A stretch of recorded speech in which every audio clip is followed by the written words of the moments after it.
The hull of one of the world's largest oil platforms is setting sail on one of the world's largest marine transportation vessels on a voyage to the other side of the planet. This is the story of the journey of the amazing Appomattox oil platform.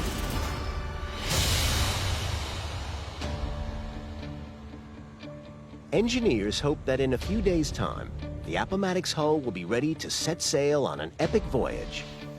A 14,500-mile journey from Koje in South Korea to the Gulf of Mexico.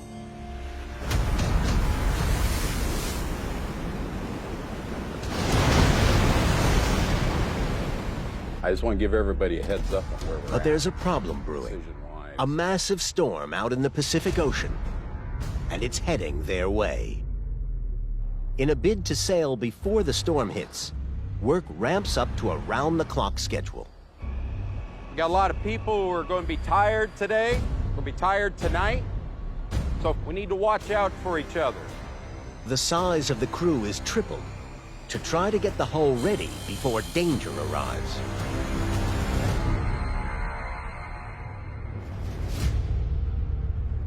So this is the latest weather data we've got. It's the news the team didn't want. The storm in the Pacific has turned into a super typhoon called Naru.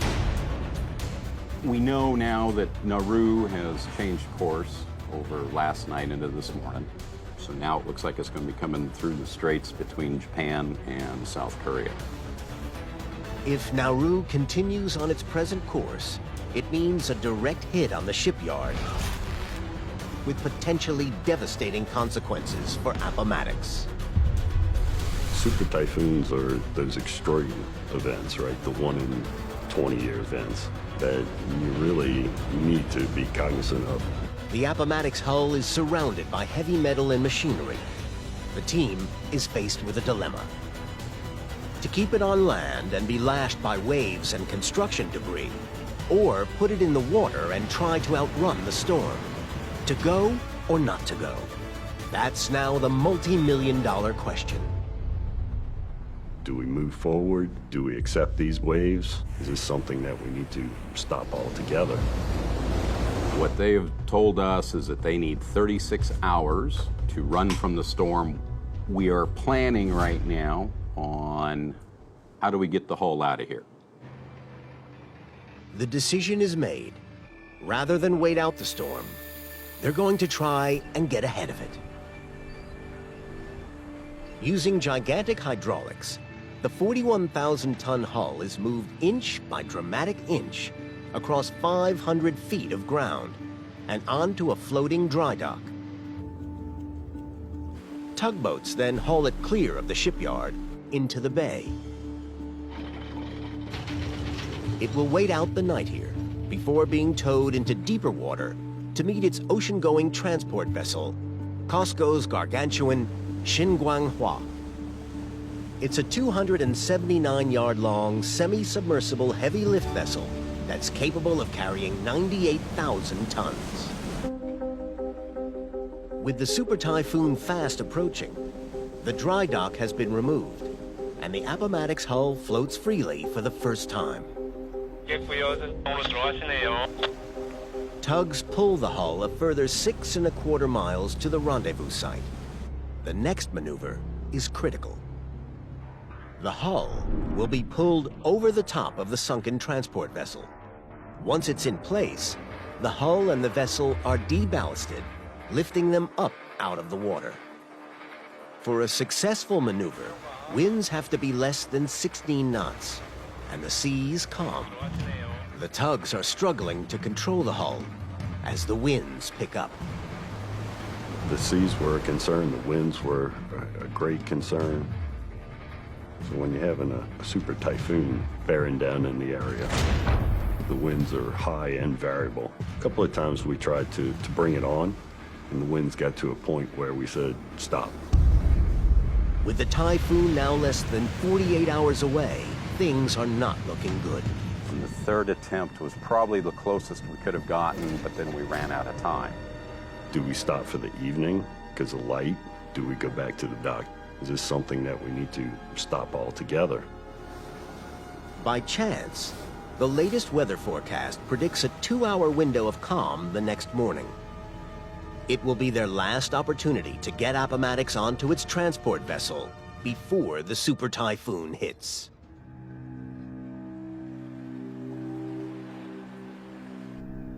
At sunrise, conditions are perfect. The Appomattox hull is slowly floated above the vessel, and the transporter lifts it up and free from the water in a textbook maneuver. The hull now gets out in front of Nauru to miss the potential damage the super typhoon could inflict. They've managed to avoid the storm. There we go. All that planning and all that work, it all paid off. It was really a wonderful sight to see. But that didn't mean the job stopped there. It had a long journey. The Appomattox still has to complete most of its 14,500-mile voyage from South Korea to the Gulf of Mexico. To get there, it will pass Southeast Asia, steer through the Sunda Strait, traverse the Indian Ocean, and pass around the Cape of Good Hope before crossing the Atlantic. But it now faces another potential problem. The Cape of Good Hope on the southern tip of Africa is notorious for its wild weather, especially in the dead of winter, when the Appomattox will be passing. At that time of year, you could have up to 8-meter seas coming through there. 30-foot sea, that's an enormous sea. Just weeks after outrunning a super typhoon, the Appomattox must now travel through one of the world's most treacherous seas. What does it look like? Are we able to continue? Do we need to stop? The decision is made to dock in Port Elizabeth on the South African coast and wait for a storm to pass. We were in Port Elizabeth for about a day because winter storm season is pretty critical down in South Africa. It's a good call. While Appomattox is safely docked, the bad weather subsides. It moves through rapidly, and you're able to find that gap between the big events to move through safely. They did a fabulous job coming around the Cape of Good Hope. With another critical weather event avoided, the hull makes its way across the South Atlantic Ocean, through the warm waters of the Caribbean Sea, and into the home stretch, the Gulf of Mexico. But the Appomattox's battle with the weather is not over yet. After all of that, you think, this is the easy part, right? We're coming home into the Gulf of Mexico, and then Hurricane Harvey. This is a Category 4 hurricane. This is going to go up the coast and do a massive amount of damage. A catastrophic event for anyone in the path of this storm. The wind is pretty strong, the rains are coming in, and the tides now have come in here at Fulton Beach. Hurricane Harvey is hitting not only the Gulf Coast, but South Texas, right where you're headed.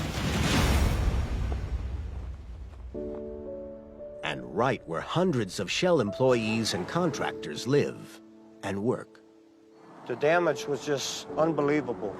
Nobody could have expected it. Appomattox team member Kevin McDonald was hit especially hard. I'm sitting right now where my workshop used to be. We were in a position where we could not leave, so we were here during a storm. We took a direct hit. The eye came right over us. The entire house was shaking, roof was peeling, walls was vibrating. So all we could do was be thankful we were still alive. Hurricane Harvey wiped out entire communities and destroyed 135,000 homes. The co-workers I had that came here and helped me clean up and checked on you, it's been amazing to me. It's a family away from home. The resilience of the people here, the resilience of their families has been truly remarkable. Once again, the Appomattox avoids the storm, but arrives in the wake of the devastation. Its presence now gives the team something new to focus on. Somebody came through the trailer and said, it's here. So we all kind of ran out to the back porch and stood there, and you could see it coming in. It was good. You know, just kind of whew, we got it done. In Ingleside, Texas, work on the Appomattox continues at pace, as the infrastructure to process 175,000 barrels of oil a day is installed along with living quarters and utilities for its 180 personnel. 6 months later, work is finally finished. The mighty Appomattox is now ready to complete the final leg of its journey and travel to 80 miles off the coast of Louisiana. This evening is the evening that the amazing Appomattox will be leaving the shores and go to its permanent site in the Gulf of Mexico.